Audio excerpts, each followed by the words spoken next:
kenapa akhir-akhir ini mungkin sampai sekarang pun saya merasa selalu saya yang salah. Kenapa ada perceraian selalu saya yang salah. Meskipun sebenarnya bukan hanya kesalahan dari saya. Terus saya juga pernah kayak merasa gak punya siapa-siapa.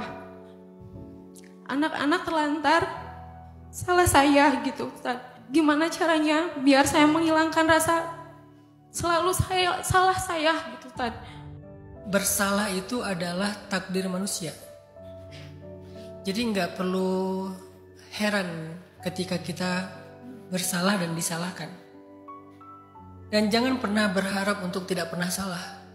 Karena kita nggak sesuci itu. Jadi bersalah, disalahkan, emang itu takdir kehidupan kita. Jadi biasakanlah diri kita dengan itu gitu. Dan itu bukan poinnya. Poinnya kata Nabi, semua anak Adam itu khata, bersalah. Tapi sebaik-baik yang bersalah adalah yang bertaubat. Taubat itu artinya memperbaiki. Jadi poinnya bukan di salahnya, tapi ada perbaikan apa yang bisa kita lakukan. Ada usaha apa yang bisa kita kerjakan. Ada islah apa yang bisa kita upayakan. Itu poinnya. Untuk diri kita, untuk keluarga kita, untuk orang lain. Kalau untuk diri kita ada apa yang perlu saya tingkatkan secara kapasitas saya. Misalnya sebagai ibu. Kalau sekarang nggak sebagai istri lagi berarti sebagai ibu. Saya belajar apa nih sebagai ibu supaya lebih baik lagi sebagai ibu. Saya belajar apa sebagai perempuan supaya lebih baik lagi sebagai perempuan. Apalagi sekarang saya jadi single parent, jadi independent woman. Saya harus belajar apa? Itu poinnya. Semua kita tuh salah semua. Semua kita salah. Gak perlu disalahin juga udah salah gitu. Jadi kenapa heran kalau kita disalahkan? Emang salah. Tapi kalaupun ngerasa ada yang disalahkan padahal kita gak salah, ya udah.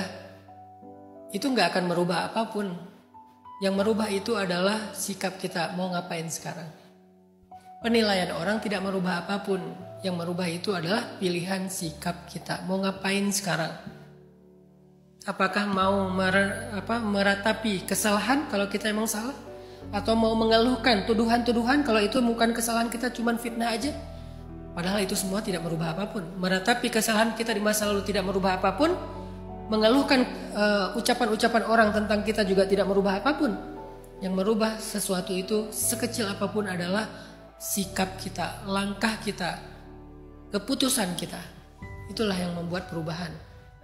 Berhentilah membicarakan kesalahan, mulailah fokus membicarakan apa hal baik yang bisa Kak Fani lakukan sekarang sesuai dengan kapasitas dan perannya. Itu fokusnya.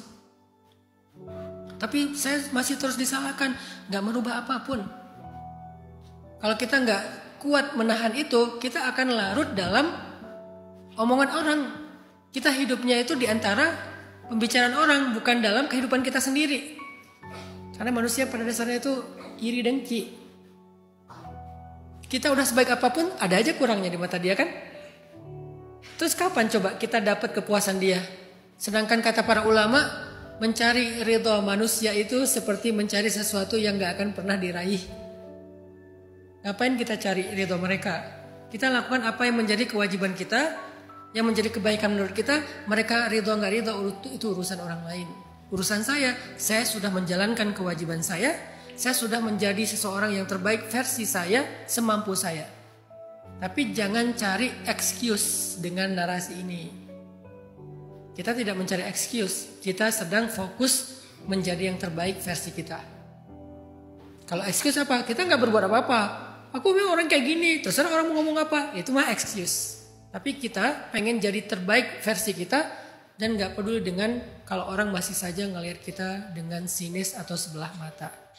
Bagi saya anak itu yang penting. Terserah orang mau ngomong apa. Selama anak saya bahagia, mereka mendapatkan haknya. Keluarga saya bahagia, istri saya bahagia, mereka mendapatkan haknya.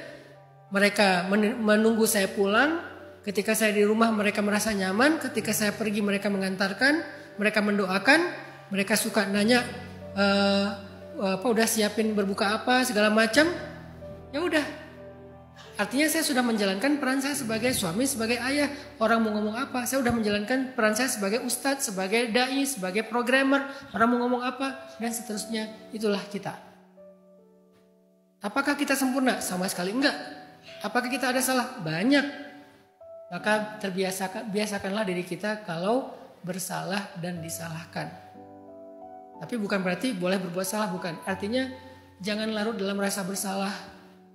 Aduh aku salah banget, aduh aku salah, gak merubah apapun. Dan kita emang diciptakan untuk bersalah kayak gitu. Yang terbaik bukan itu, yang terbaik adalah kalau udah salah belajar sesuatu untuk tidak mengulanginya. Kalau udah salah belajar sesuatu untuk bisa lebih baik lagi ke depan. Itu yang penting. Bahwa salah, emang takdir kita bersalah. Saya pernah merasa bersalah sama anak, terutama anak pertama. Karena waktu namanya ayah ya, biasanya kan anak pertama ini masa-masa perjuangan kan.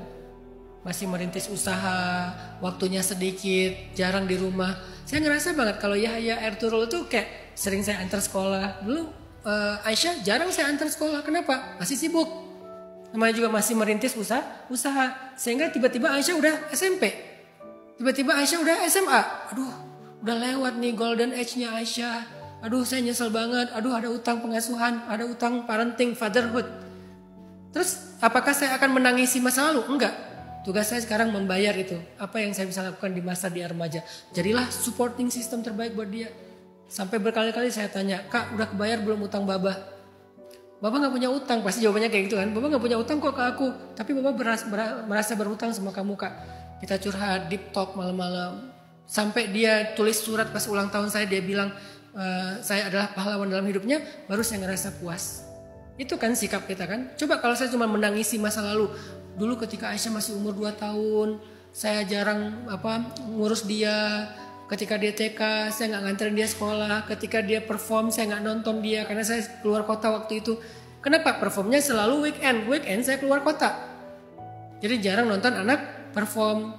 Padahal anak perform itu salah satu momen penting. Kalau saya cuma menangisi itu, saya gak akan pernah merubah keadaan.